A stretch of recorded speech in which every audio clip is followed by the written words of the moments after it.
அனைவருக்கும் வணக்கம். நம்ம வாங்குற ரூப் ஷீட்டுக்கு பேக் சைடில் பிஎம்டி டிசிடின்னு எழுதியிருக்குங்க பிரதர். அதை பற்றி கொஞ்சம் சொல்லுங்கன்னு கேட்டிருந்தாங்களுங்க.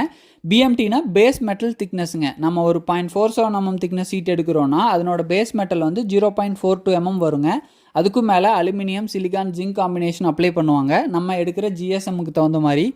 அதுக்கும் மேலே ப்ரைமர் கோட்டிங் வருங்க. அதுக்கும் மேலே பெயிண்ட் ஆட் ஆகி டோட்டலாக 0.47 mm திக்னஸாக நம்மளுக்கு அவுட்புட் கிடைக்கும். அதான் டோட்டல் கோட்டட் திக்னஸ்ன்னு சொல்லுவோம். இந்த சீட்டு அவ்வளோக்காக துருப்பிடிக்காது. ஏன்னா இந்த காம்பினேஷன் மெட்டீரியல்லிங்க டாப் கோட்டிங் மட்டும் 18 to 25 மைக்ரான் பெயிண்ட் ஆட் ஆகிருக்குங்க. அந்த பெயிண்ட்டை தாண்டி ப்ரைமர் கோட்டிங் இருக்கும். அந்த ப்ரைமர் கோட்டிங்கை தாண்டி அலுமினியம், ஜிங்க், சிலிகான் காம்பினேஷன் இருக்கும். இதெல்லாம் தாண்டி தான் நம்ம பேஸ் மெட்டல் டச் பண்ணணும். இதுவே நான் பிராண்டட் மெட்டீரியல் அப்படி இல்லைங்க. பேஸ் மெட்டலுக்கு மேலே aluminium, silicon, zinc combination up to 40 GSM வரைக்கும் தான் அதில் ஆட் ஆகிருக்குங்க. அதுக்கு மேலே ப்ரைமர் அடிக்காமல் டேரெக்டாக பெயிண்ட் பண்ணியிருப்பாங்க. அதனால ஈஸியாக துருப்பிடிச்சு நம்மளோட சீட்டு டேமேஜ் ஆகிடுங்க.